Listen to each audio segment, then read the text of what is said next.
Allez, on part en rade de Brest à la rencontre des sous-marins. Et oui, ces engins fascinent par leur mystère et leur caractère secret défense. Difficile de s'en approcher pour le commun des mortels, mais pas pour notre invité. Evan, vous êtes photographe maritime et vous publiez Sub. L'image va s'afficher à l'écran, mais je vous montre quand même le livre.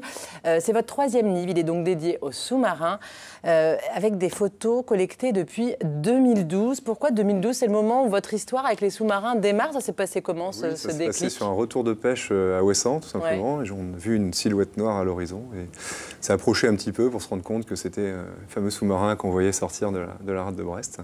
Et première photo, puisque déjà passionné par la photo, et puis une, puis deux, puis trois, et puis finalement cette fameuse photo de 2013 ou 2014 qui, devant Saint-Mathieu, sort qui fait un peu de buzz, et puis je découvre par là même qu'effectivement c'est pas un sport forcément admis.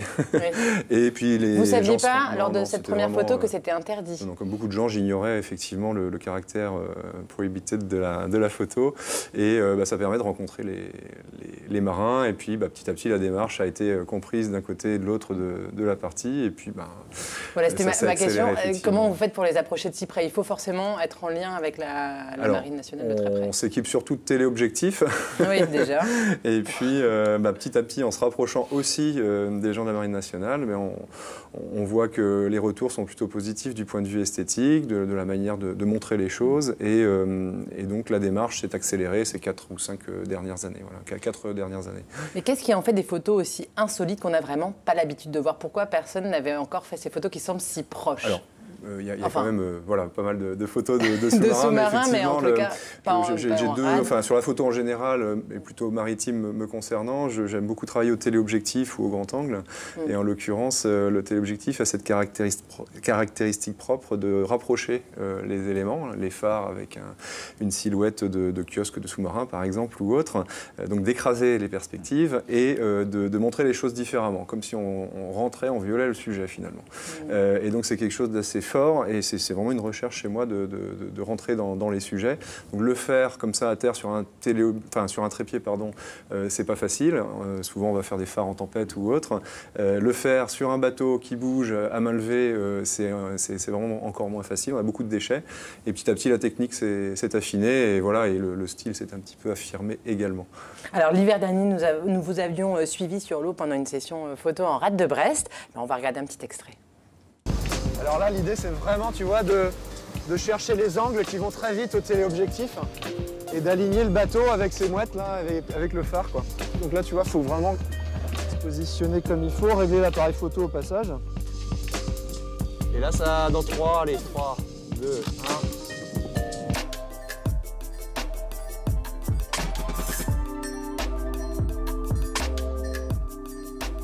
1. Et là, ça va bouger, ça va être difficile.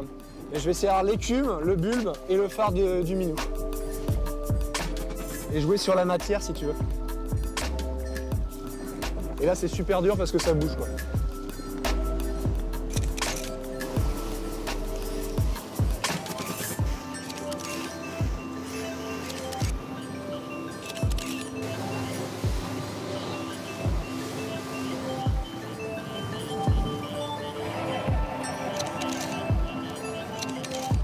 Là, on va aller chercher Damien, les angles, et on va faire le foil avec le gros derrière. On y croit.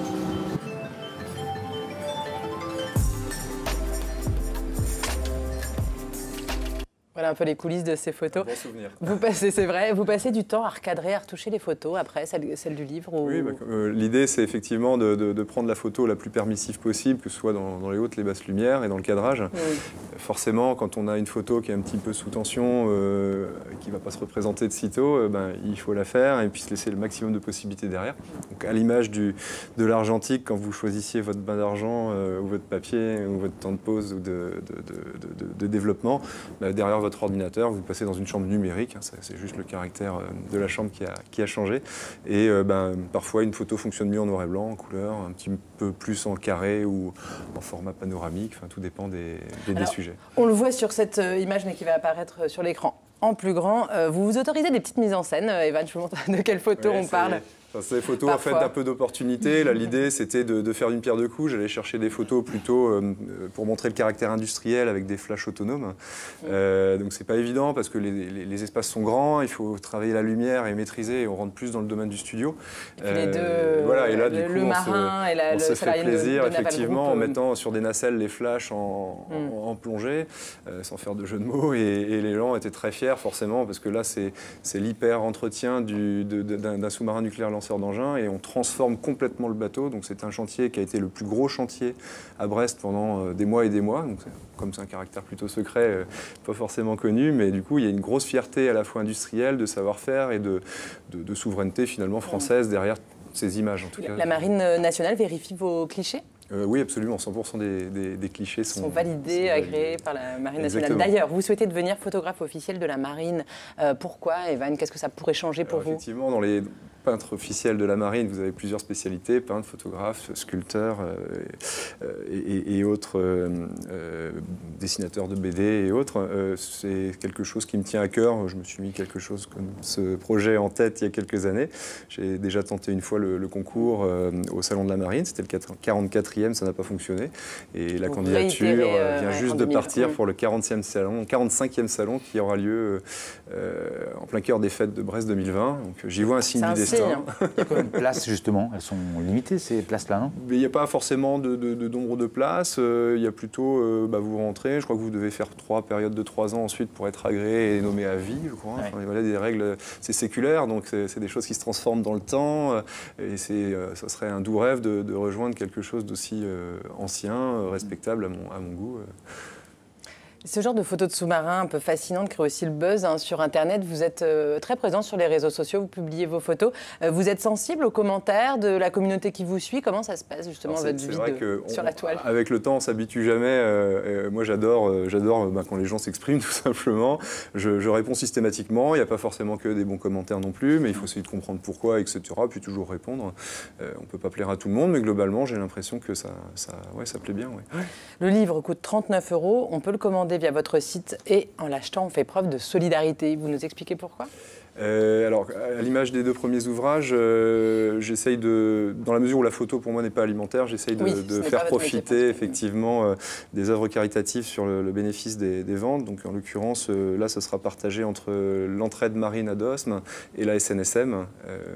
Le dernier livre était exclusivement réservé à l'entraide marine à Dosme et celui d'avant, Choses maritimes, était également SNSM à Dosme. Pour terminer, donc pour l'instant, ce n'est pas votre activité principale, ça pourrait le devenir si vous êtes, par exemple, photographe officiel de la Marine, on pourrait imaginer que vous... Il n'y a pas de corrélation justement économique entre le fait de devenir peintre de la Marine et le fait d'en vivre, ou même de provoquer... Est-ce que vous auriez envie de faire que ça? Ah oui, très clairement, oui. Mais j'ai peur qu'en devenant effectivement à 100% sur ce sujet-là, la passion s'effrite peut-être au fil des années ou pas, je ne sais pas. En tout cas, aujourd'hui, j'ai un équilibre qui est assez précaire, entre guillemets, mais fatigant, mais par contre, c'est tellement passionnant on continue comme ça. Merci en tous les cas, Evan. Merci Pauline. On retrouve toutes les infos pour commander le livre via notre site web.